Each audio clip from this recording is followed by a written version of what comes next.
नमस्कार. 20 मार्च 2026 आमच्या तलावाची यात्रा उत्सव आज आहे आणि खरं तर आखाडा 21/2026 रोजी दुपारी 4 वाजता ते संध्याकाळी 11 वाजेपर्यंत कुशल जंगी आखाडा या ठिकाणी अशा भव्यदिव्य अशा ढाली आमच्या लांडे कुटुंबाकडून या ठिकाणी आखाड्यासाठी दरवर्षी असतात. याही वर्षी जवळजवळ 60 ते 70 ढाली या आमच्याच असतात. गावकऱ्यांच्या बऱ्यापैकी ढाली असतात. या ठिकाणी खरं तर आमच्या सकाराम मारुती लांडे पैलवान यांच्या नावाने त्या ठिकाणी चांदीची गदा ही मोठी भव्यदिव्य अशी ढाल आहे.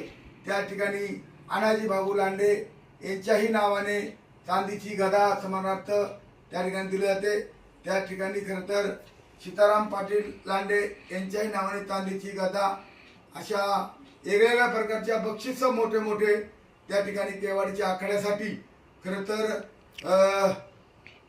या ठिकाणी आखाडा शनिवार दिनांक 21/2026 रोजी या ठिकाणी सर्व पैलवानांना मी आवाहन करतो की सर्व पैलवानांनी मोठ्या संख्येमध्ये उपस्थित राहावा. त्या ठिकाणी मोठ्या मोठ्या कुस्त्या अशा लावल्या जातात.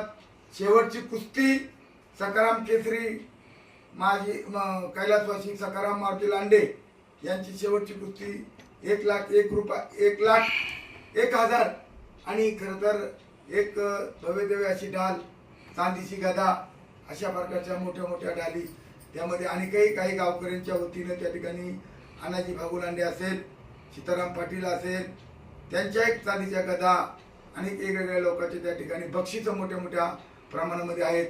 खरं तर सर्वात आधी वर्गणी रामदास सकाराम लांडे मुंबईकर यांनी खरं तर 11,000 रुपयाची वर्गणी अशा अनेक वर्गण्या उद्या त्या ठिकाणी जाहीर होतीलच. आदरणीय बाळ लांडे पैलवान यांची पण वर्गणी 5,000 रुपये आलेली आहे. अशा प्रत्येकाचा उद्याला आम्ही बाईटमध्ये सांगूच. पण आता जंगी आखाडा आहे तरी सर्व पैलवानांना माझं आव्हान आहे सर्वांनी मोठ्या प्रमाणामध्ये यावं आणि या चांदीच्या डाल्या असतील, चांदीच्या गद्दा असतील, मोठे मोठे इनाम असतील असं बक्षीस त्या ठिकाणी दिलं जाणार आहे.